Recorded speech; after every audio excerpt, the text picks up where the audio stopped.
Presentati oggi a Udine i 16 bandi ordinari e le tante altre misure gestite dal Servizio Attività Culturali della Regione Friuli Venezia Giulia. Toccato al vicegovernatore e assessore alla cultura e sport Mario Anzil aprire l'Info Day di presentazione degli avvisi pubblici 2026. Nel corso del suo intervento l'esponente della Giunta Fedriga ha ricordato il volume complessivo delle azioni messe in campo nel 2025. Nell'anno in corso questi bandi salgono a 16, saranno 7 ordinari, 2 tematici, 5 per progetti locali e 2 bandi definiti progetti locali pubblicazioni, con uno stanziamento iniziale di 5,5 milioni di euro destinato ad aumentare nel corso dell'anno. Durante l'Info Day sono stati presentati anche gli altri bandi culturali e le date indicative di uscita.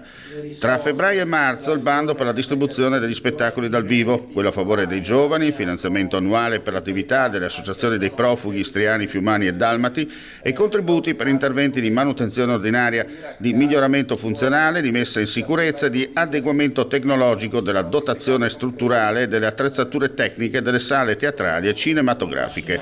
Numerosi altri bandi saranno pubblicati nel corso dell'intero anno solare. Da oggi fino al 19 febbraio sarà possibile per i comuni e per le associazioni della Regione Friuli Venezia Giulia presentare una domanda di contributo per un progetto culturale ordinario o locale. La nostra regione, che è la prima in Italia per investimenti nel campo della cultura. Questo è possibile perché ci sono tantissimi operatori culturali di alta qualità e anche oggi la presenza così numerosa dei loro rappresentanti qui ad ascoltare l'illustrazione di questi 16 bandi per il 2026 lo dimostra.